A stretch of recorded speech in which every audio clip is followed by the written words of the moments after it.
Well, there's some big news in Glendive happening, hot off the press. The Jordan Motel was purchased by Universal Studios along with Makoshika Park. And they are going to build a Dino Lab. They're going to continue Jack Horner's work with turning chickens into dinosaurs. And they'll turn Makoshika Park into Jurassic Park. So we should get some more tourism going because once they get that lab going on the old Jordan Hotel, they're going to release those newly formed. They're going to be small dinosaurs, little chicken-like dinosaurs. They're going to release them at Makoshika Park, so that'll be the first, and that should bring a lot of tourism into Glendive. And with that story, you guessed it, it is April Fool's Day. It is April 1st. I'm sure you picked up on that. I hope you have get some good office pranks going on. It is also the International Edible Book Festival Day. Who would have thought? Wikipedia says the International Edible Book Festival is an annual event usually held on or around April 1st, which is also known as Edible Book Day. The global event has been celebrated since 2000 in various parts of the world where edible books are created. I don't really know what that means, like an edible book, but if I'm going to eat an edible book, I'm going to eat a cookbook. And I don't know what edible books will do on my Dewey Decimal System, but I'm glad there's people out there eating books. It is also Sourdough Bread Day. Well, that's pretty boring. Of all the boring things you could do, sourdough bread day, but I guess I'll go buy some sourdough bread to celebrate Sourdough Bread Day. The record's consumption of sourdough bread day date back as far as Sumerians in 2800 BC. Well, that's something I didn't know. Let's move on. Sourdough bread, that's boring. Okay. U.S. Air Force Academy Day. Legislation to begin the construction of Air Force Academy was signed into law by President Eisenhower on April 1st, 1954. My brother was in the Air Force. That's good ammunition, no pun intended, for the Marines, Army, and Navy to let the Air Force know that they were formed on April Fool's Day. But props to all the servicemen and my brother who was in the Air Force, Eric. This day in history, 1970, President Nixon signed a measure banning cigarette advertising on radio and television on April Fool's Day. That's probably good. 1860, the first weather satellite was launched from Cape Canaveral.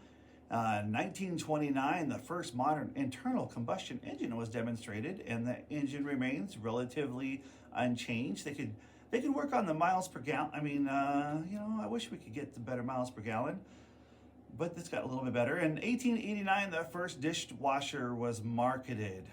Ooh, there's some jokes I am not telling there. I could get in trouble. That would have been, yeah, we'll stop there. All right, let's get back to some music. Walking in Memphis, Lone Star. In other news, 9-year-old tries to drive himself to school. Well, here's a go-getter. In Oroville, California, a 9-year-old boy took his mother's car and attempted to drive it to school. An officer first spotted a gray Volkswagen sedan stopped in the middle of an intersection on Wednesday morning. The officer instructed the driver to move the car, but the vehicle sped off and led police on a short, erratic chase that ended in a dirt parking lot just blocks away from Plumas Avenue Elementary School. After coming to a stop, the car reversed suddenly and smashed into the front of a police cruiser. The officer discovered that the driver was a 9-year-old boy who said he just wanted to drive himself to school. His parents were called, and the officer delivered him to the school.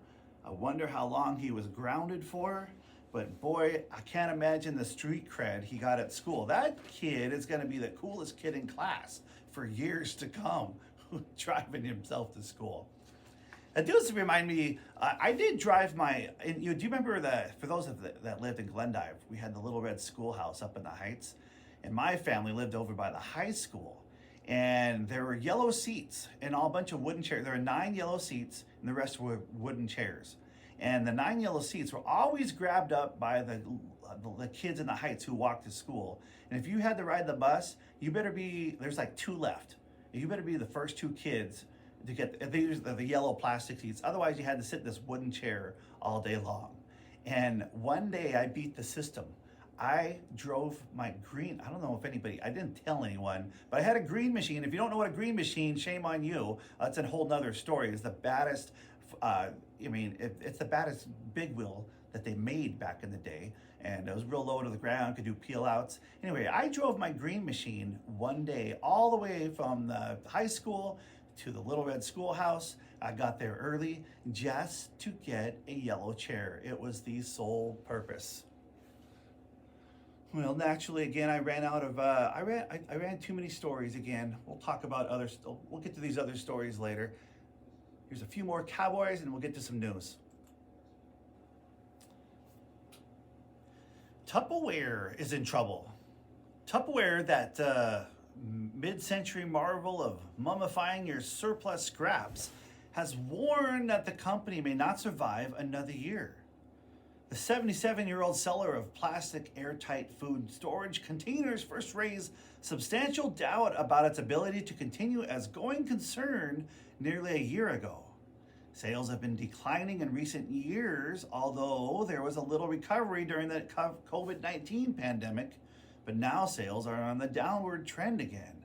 I don't know what I'm going to do with that. Tupperware was such a staple in my life. Without Tupperware, I always had a saying that there's leftovers and then there's right-overs. And my saying is like, when my mom had leftovers, I'll be right over. Well, there's some Montana town names with oxymorons, in my opinion. This is a list I came up with. There's a town called Opportunity. I broke down there once. Nice people. They very, very nice. But Opportunity is definitely an oxymoron. The town of Moore, I think it should be called Less. Just outside of Lewistown, I believe. Moore is an oxymoron. Plentywood, if you go to Plentywood, you won't see a whole lot of wood there. Hot Springs, average temperature of April is 55 degrees, so it's definitely not a very hot spring. Okay, I had to stretch for that one.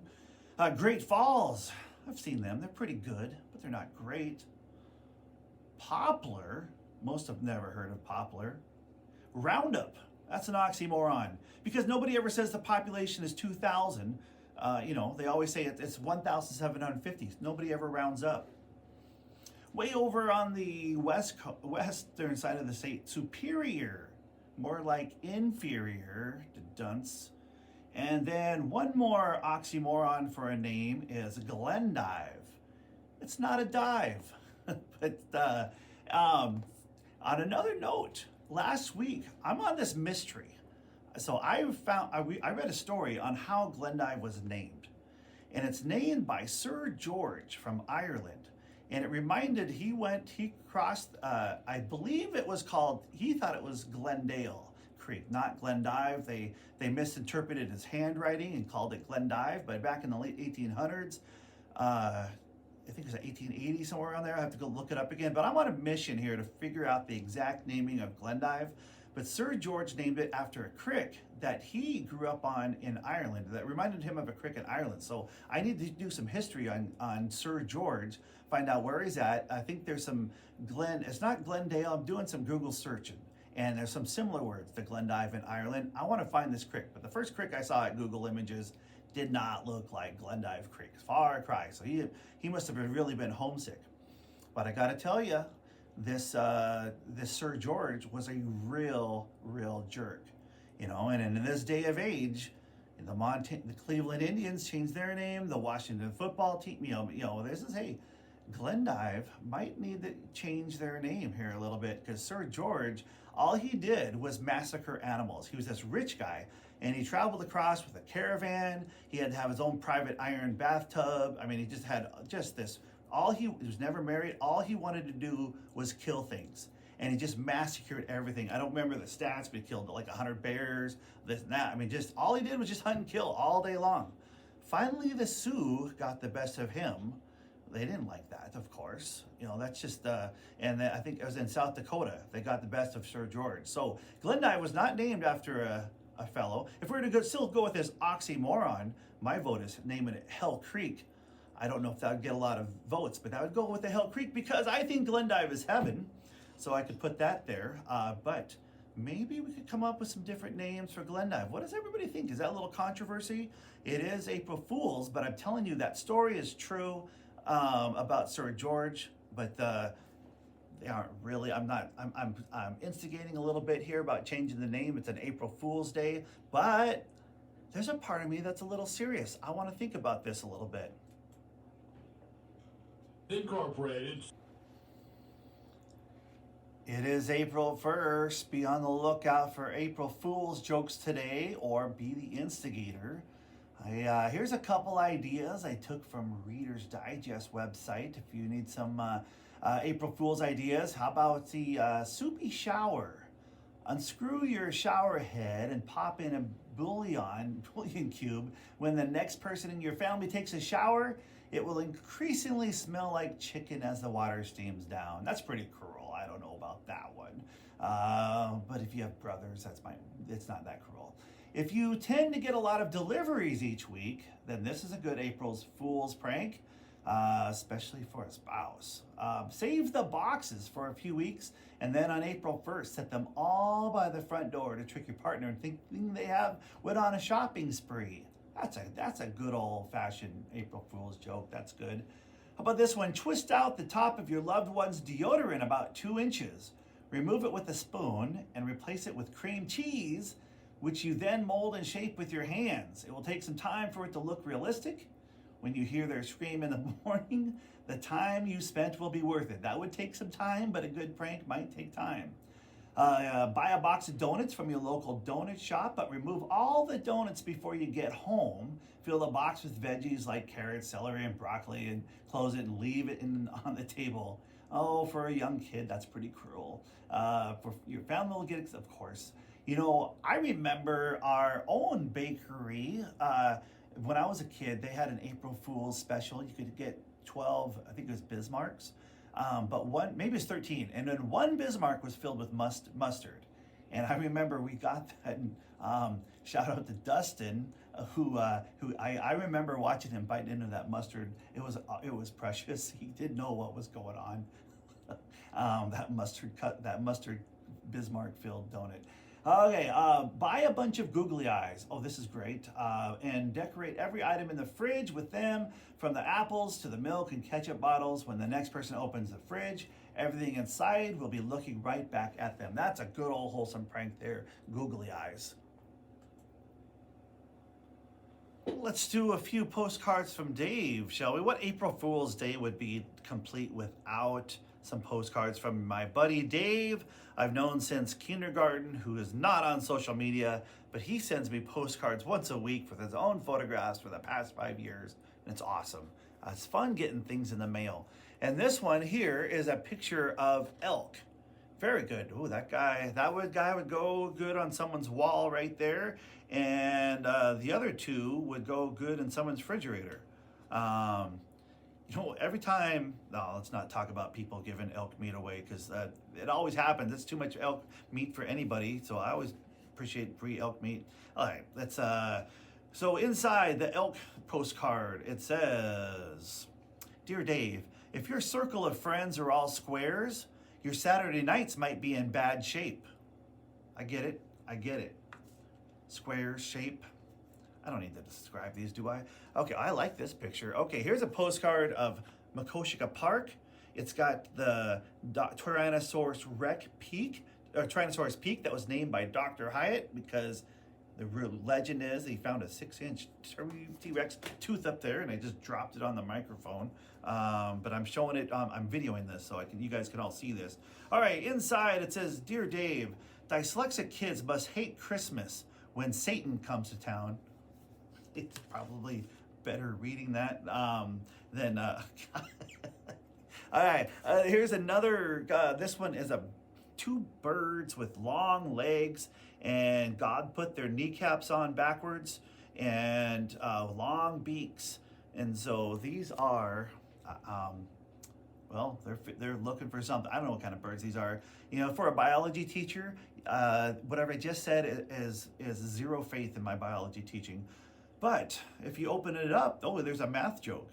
Dear Dave, when math teachers talked about prime numbers, they would always get my undivided attention. Very clever. Those were postcards from Dave. Well, let's do a few. We gotta stay away from the serious stuff today. It's April Fools. I'm not doing any serious stuff. How about some Facebook posts of mine that nobody liked? And these are over the years. Especially when it was more popular, I used to write more posts. I don't do it so much anymore. But I used to do whatever ideas that nobody liked. For instance, I'm thankful Glendive is so far away from all these natural disasters. Although you wouldn't know that if you saw the inside of my truck. And that's a true story. I thought must have been back when I was teaching earth science. We did on our earth natural disasters. You know, everybody is by, California is by earthquakes, whatever. If you're on the coast, you're probably by volcanoes. Everybody's usually by some kind of natural disaster. Glendive is pretty safe. We don't have much, except for the inside of my truck. There you go. That's what we got over here. Let's see. If I ever met a girl that wore perfume that smelled like a fresh can of new tennis balls, it would be Love Love. Oh, that's from a tennis fan. Nobody liked that. Maybe a few tennis players did. Let's see. How about, oh, this is a good April Fool's one right here. And I hope this is okay to, all right. Our dog likes to mark a specific tree in the park across the street in an epic territory battle with other dogs. Oh, they do. They all mark on top of each other, and it's a battle for the territory. It's like a LA gang doing graffiti, only it's with with their water bowl. Well, it was dark out, so I decided to play a prank on him. I can't wait to see his face tomorrow when he sniffs his new competition. There you go. If you want to play an April Fool's joke on your dog, that's probably a little late. You want to make sure it's dark out. But yeah, let them know there's a new dog in town. And okay, well, we better stop right there. It's on that April Fool's joke on my dog. Urban. Tuesday, April 2nd. What do we got today? Today is International Children's Book Day. Well, that's a good day. Later on, I'm going to share with you my top 10 favorite children's books of all time. The Holiday Insight website says International Children's Book Day encourages reading and promotes the love of books for children. Well, this is pretty obvious, right? We all know it should. So, you know what? We'll talk about the 10. That's just too obvious. But hey, get out your old children's books today or reread the ones that were your childhood favorites. I'll just give you a hint right now. My very, very favorite was by lovable furry old Grover, the monster at the end of this book. If you have not read that book, go read it. But we'll talk about that later.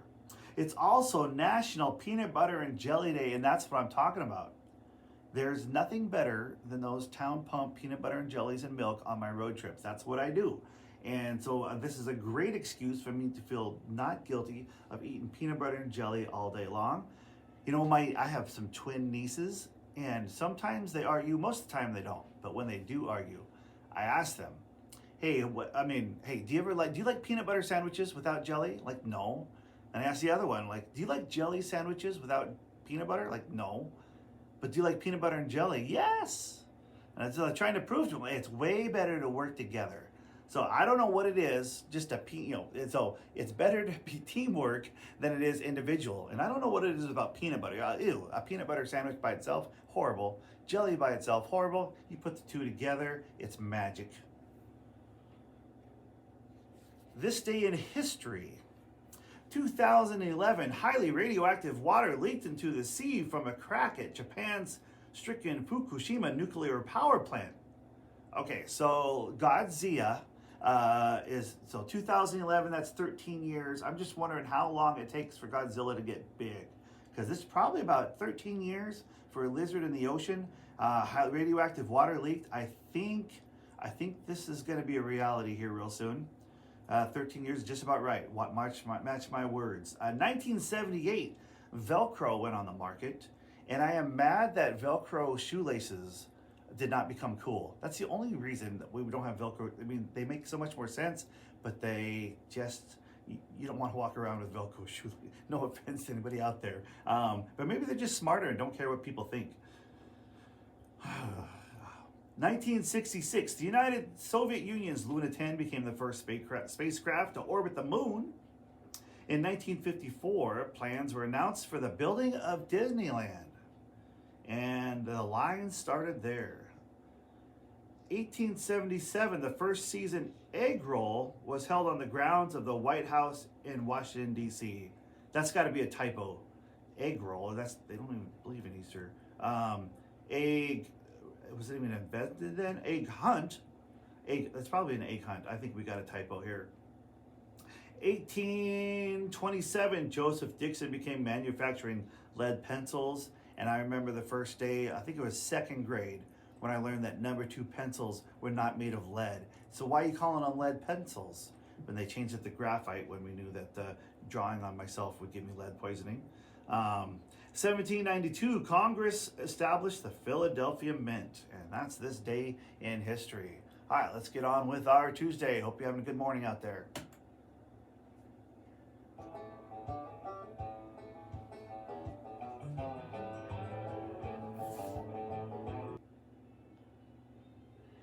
And in other news, robbery suspect held with weed whacker.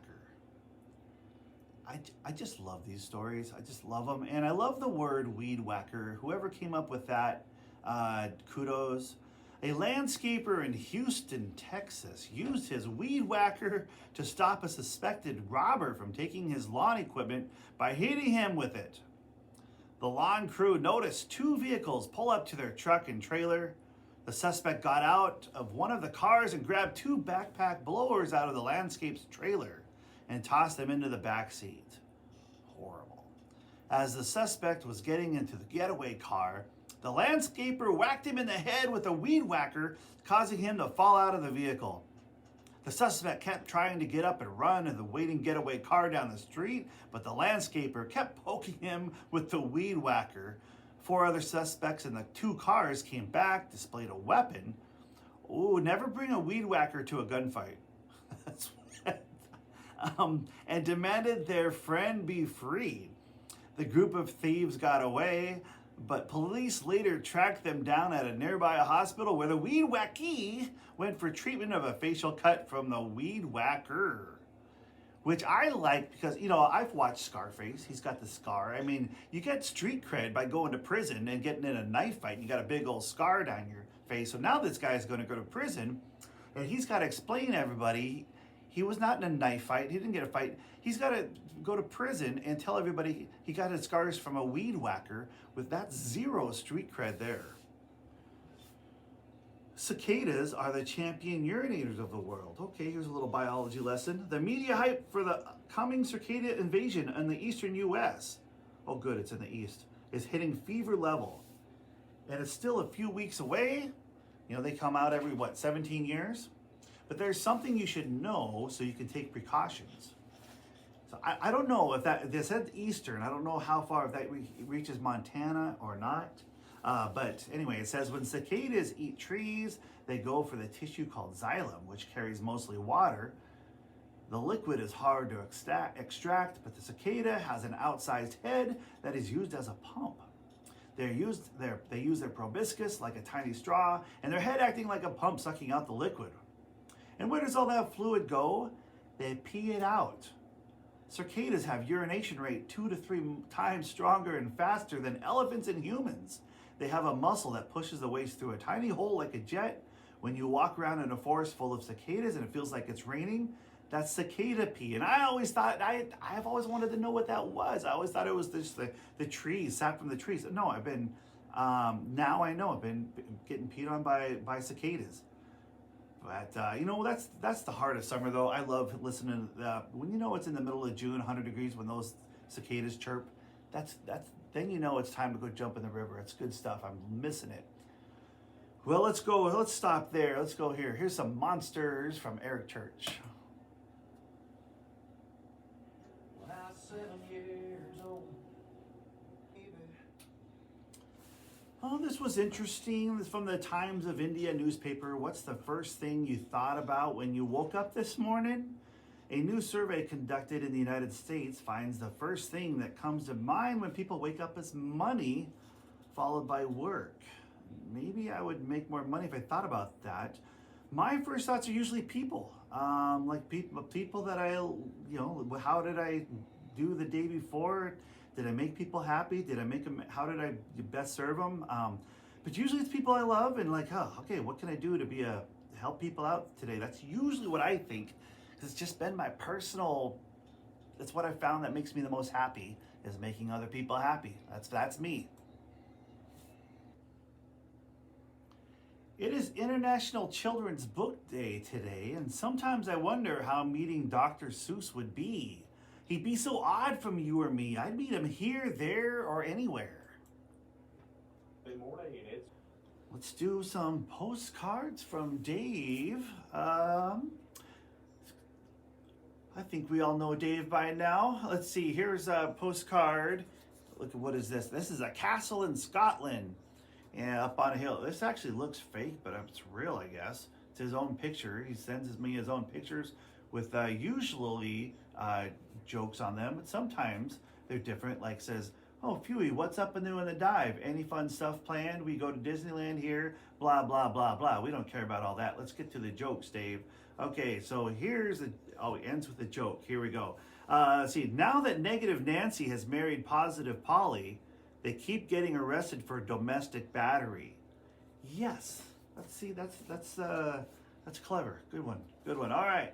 Here's some fireworks. This must have been a 4th of July. Oh, but it's over palm trees. Does that feel right? Fireworks over palm trees? Yeah, I guess so. Yeah, of course it does. All right. Fireworks over palm trees. It says, "Dear Dave, say what you want about Ted Nugent. The man always stuck to his guns." Okay. About as political as we ever get on this show. Let's see, and then next one is another. He's got about like 20 of these. I get a lot of postcards with hummingbirds doing their hummingbird thing to flowers. This is all purple flowers, but I don't know what flower that is. It's a bunch of, I don't know. It's purple and it's a hummingbird, and hey, that's all you need to know about life right there. And it says, "Dear Dave, this 5-hour energy, what's up with this 5-hour energy extra strength? Shouldn't they just be called 6-hour energy?" Not bad. We've got another month of these, I think, at least, and we're just going to start over or start something new. That was postcards from Dave. Well, there's a favorite comedian of mine, Stephen Wright. If you know him, you'll know he's very dry, but he's got some very witty quotes. Let's try reading a couple of Stephen Wright quotes here. So number one, let's see. I'm not going to try his voice, but "I'd kill for a Nobel Peace Prize." These are a lot like postcards from Dave, but they're all originals from him. All right, "Borrow money from pessimists; they don't expect it back." "Half the people you know are below average." 99% of lawyers give the rest a bad name. 82.7% of all statistics are made up on the spot. A conscience is what hurts when all your other parts feel so good. A clear conscience is usually the sign of a bad memory. If you want the rainbow, you got to put up with the rain. All those who believe in psychokinesis raise my hand. Okay. The early bird may get the worm, but the second mouse gets the cheese. I almost had a psychic girlfriend, but she left me before we met. Okay, so what's the speed of dark? How do you tell when we're out of invisible ink? If everything seems to be going well, you have obviously overlooked something. And depression is merely anger without enthusiasm.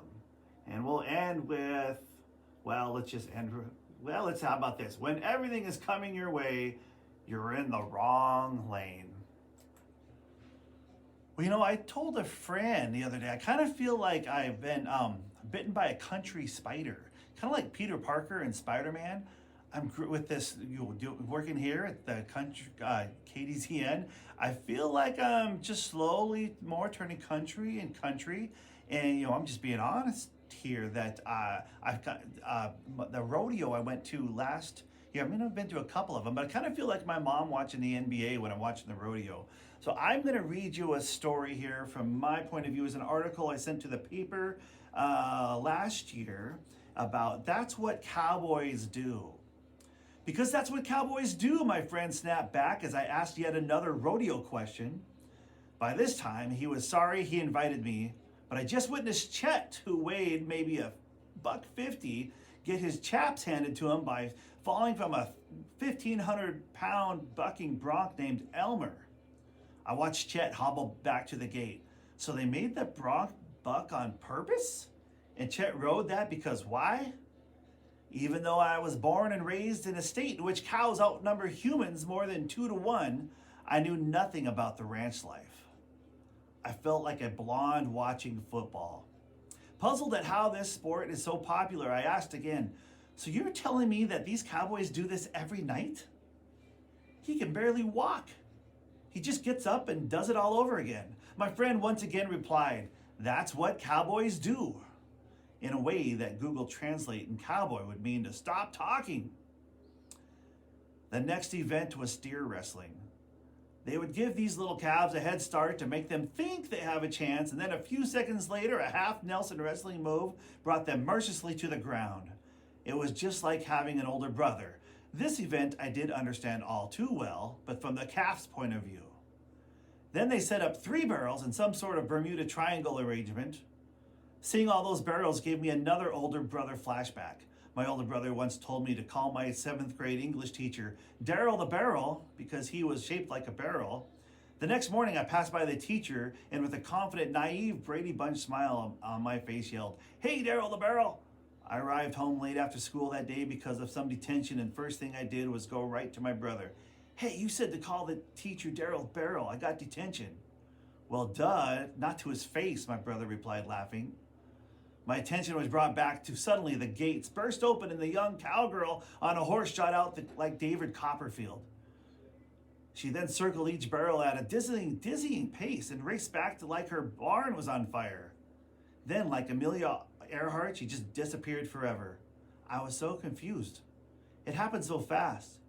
Why did she do that? Where did she go? Where did she come from? Over and over, these horses and cowgirls would dart from nowhere, do a few circles, and dart back to whatever the world they came from. Once they cleared the barrels and the riding girls disappeared, then came 2 friends swinging ropes like I used to see Wonder Woman do as a kid. The 2 friends would chase a calf running for its quarter-pounder life. Within seconds, the first friend would toss his magic Wonder Woman rope around its horns, and the next friend would around the calf's legs. The 2 horses then backed up, and the calf stretched like a medieval king had sentenced it to the rack. "Do we have any veterans in the stands today?" the announcer proudly asked. One by one, the audience began popping up. Older bodies with a slight hunch that one could see the years of labor with their own hands now stood erect, with perfect posture.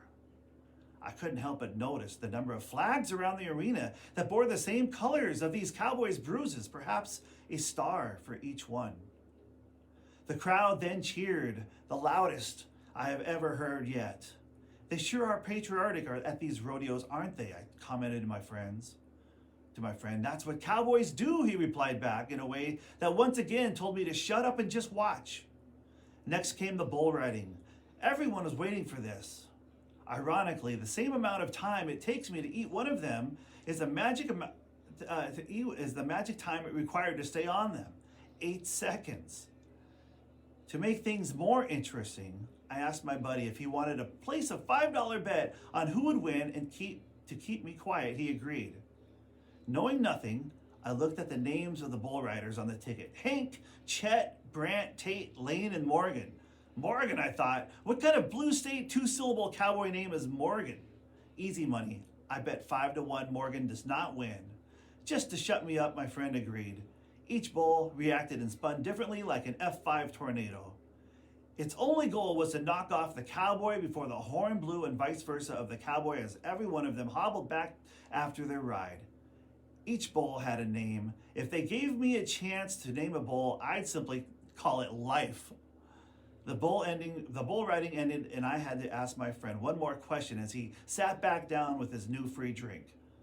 So these guys just go from rodeo to rodeo, day after getting bucked off and beat up like that? My friend, with his drink in hand, replied in a more attentive tone this time. You see, Dave, that's why these things are so patriotic. Just like the USA, it doesn't matter how many times we get bucked off, hurt, broken boned, or bruised. We always get back on the horse. That's what cowboys do.